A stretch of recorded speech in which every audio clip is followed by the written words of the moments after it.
Good morning students. आज हम कक्षा 9 से विषय हिंदी और विषय हमारा हिंदी की पाठ्य पुस्तक सीरीज से है पाठ नंबर 6 प्रेमचंद के फटे जूते। लेखक का नाम है हरिशंकर प्रसाद। इस पाठ को हम पढ़ चुके हैं। आज हम करेंगे इसके प्रश्न नंबर 1। हरिशंकर प्रसाद ने प्रेमचंद का जो सब चित्र हमारे सामने प्रस्तुत किया है उससे प्रेमचंद के व्यक्तित्व की कौन सी विशेषताएं उभर कर आती हैं। प्रेमचंद के व्यक्तित्व की विशेषताएं लिखनी है यहाँ पर। उत्तर इस पाठ के आधार पर हम कह सकते हैं कि प्रेमचंद एक सीधे साधे व्यक्ति थे। वे सिर पर मोटे कपड़े की टोपी और पैरों में कैनवस का साधारण जूता पहनते थे। आपने आजकल भी देखा होगा तो कैनवस के पे जूते बिल्कुल साधारण से जूते होते हैं। अपनी वेशभूषा पर विशेष ध्यान नहीं देते, यानी जो पहनावा था बिल्कुल साधारण था उनका। उनके फटे जूते से उनकी उंगली का जो बाहर निकली होने पर भी उन्हें संकोच या लज्जा नहीं आती। उनके चेहरे पर सदा बेपरवाही तथा विश्वास का भय भाव का जब रहता था।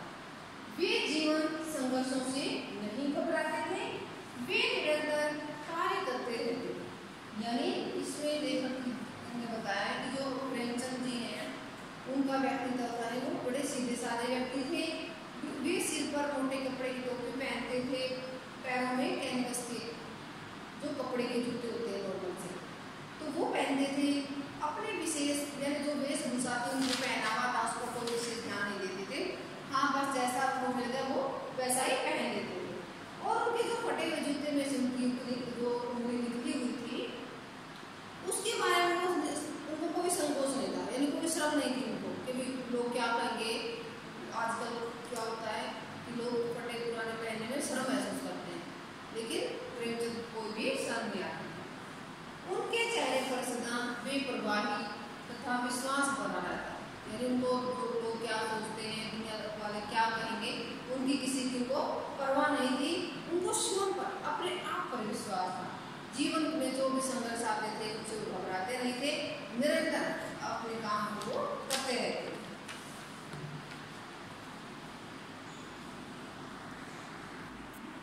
प्रश्न नंबर 2। सही उत्तर के सामने सही का निशान लगाइए। बाएं पांव का जूता ठीक है मगर दाहिने जूते में बड़ा छेद हो गया है जिसमें से अंगुली बाहर निकल आई है। लोग तो इत्र चुपड़कर फोटो खिंचवाते हैं जिसे फोटो में खुशबू आ जाए। तुम्हारी यह व्यंग्य मुस्कान मेरे हौसले बढ़ाती है। जिसे तुम घृणित समझते हो उसकी तरफ अंगूठे से इशारा करते हो। यानी ये जो पहला इसमें पंक्ति दी है ये गलत है, दूसरी सही है, तीसरी भी गलत है और ये चौथी भी गलत है। प्रश्न नंबर 3। नीचे दी गई पंक्तियों में निहित व्यंग्य को स्पष्ट कीजिए।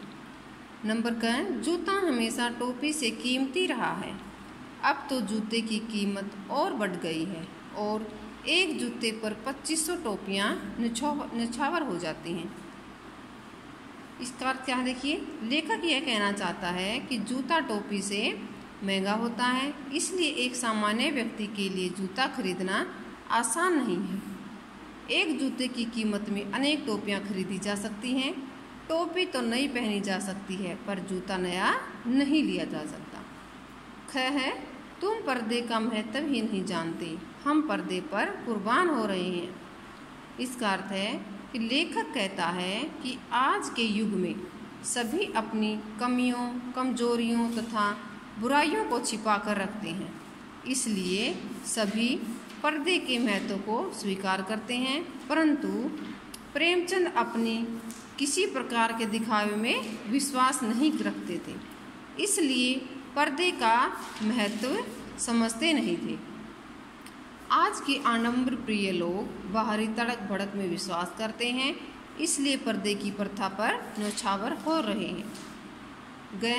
जिसे तुम घृणित समझते हो उसकी तरफ हाथ की नहीं पांव की उंगली से इशारा करते हो।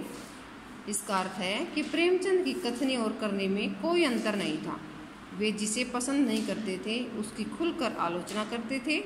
इसलिए लेखक ने लिखा है कि जिसे प्रेमचंद घृणा करते थे उसकी ओर हाथ की नहीं पैर की उंगली से संकेत करते थे।